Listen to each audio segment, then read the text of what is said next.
Hello and welcome back to another video. Today I've got another installment of Tackle Talk Tuesday. Today I'll break down the equipment that I use while I'm out targeting panfish. This was all recorded out on the water the other day, so I'm just filming the intro now before we get started. I hope you enjoy, and yeah, I'm not gonna talk for too long here and just get right into the breakdown.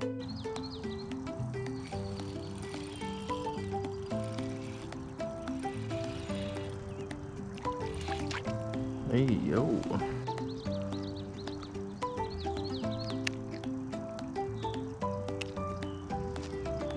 Nice bluegill.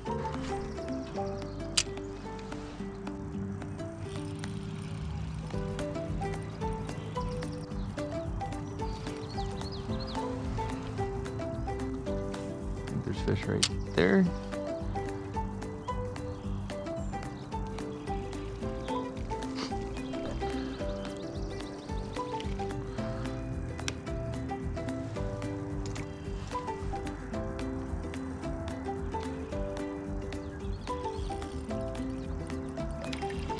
Oh yeah.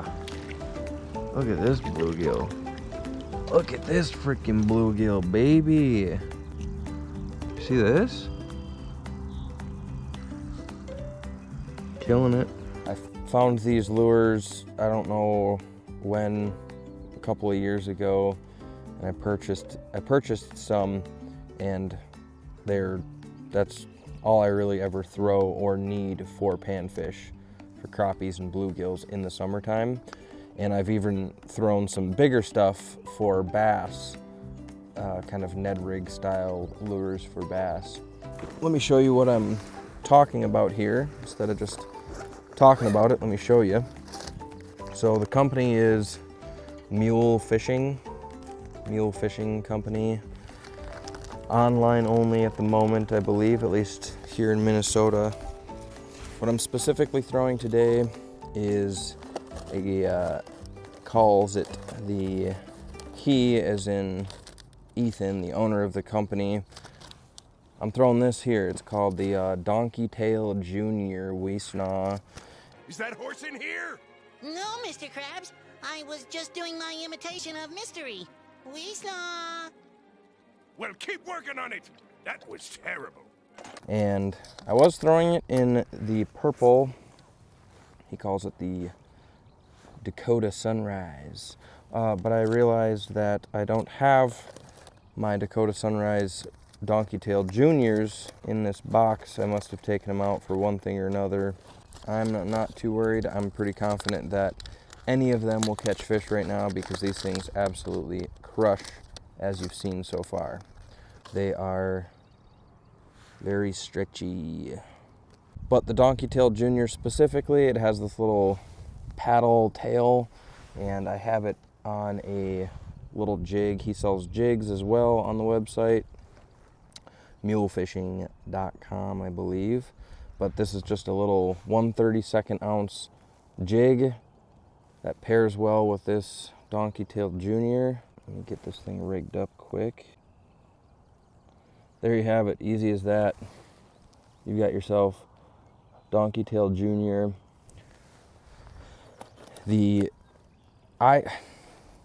Listen, I grew up fishing, started out fishing with a bobber, worm, hook, all that jazz, right?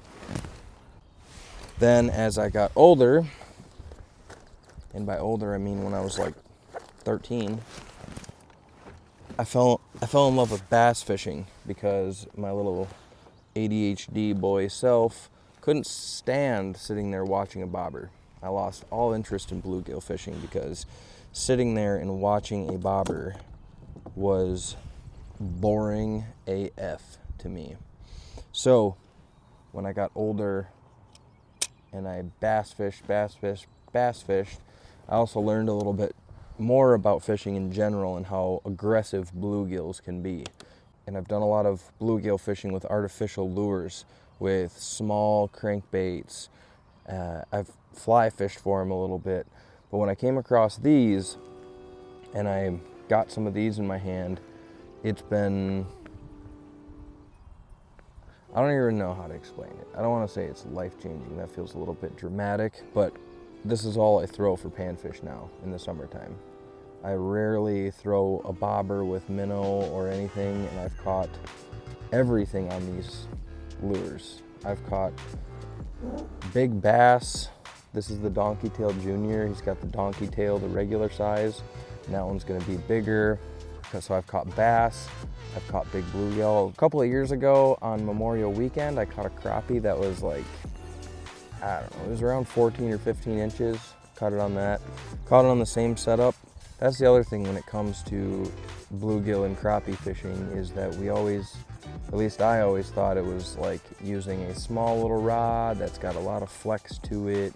It's just a very sloppy fishing setup, in my opinion. Light line, a rod that has no backbone. But so something that I've found that's been really helpful as well, fishing with equipment like this is a lighter jig, so it is a little bit more difficult to cast. That's why the rod that I use is a 7'4". This is what I use for bluegill.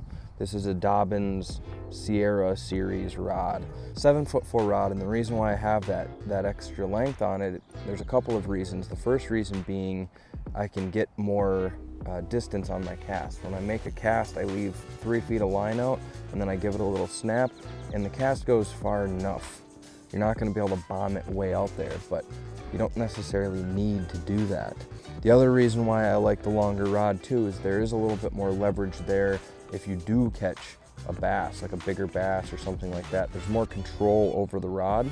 And the way this rod is set up too is that the tip of the rod is very soft, so there's a lot of give to it, and I'm able to feel the bite and then give it a little snap, and then the rod loads up and you get a really strong hook set in there.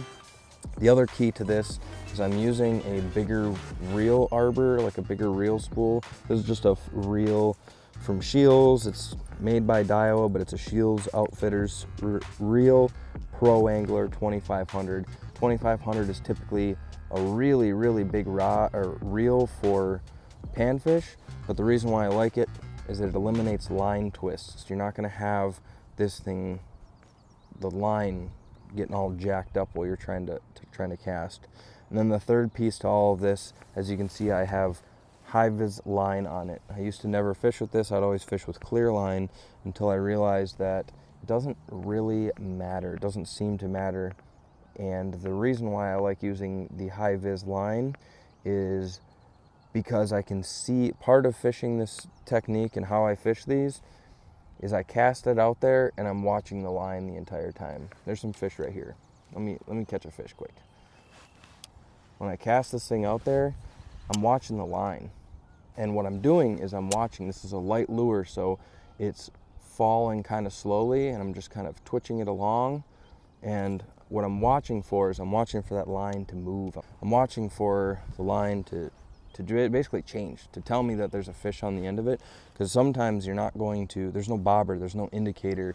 The indicator is the line, or in this case too, this Dobyns rod has really good sensitivity, so I can feel it. I can feel when there's a fish at the end of that thing. All right, let's see if we can actually catch a damn fish here.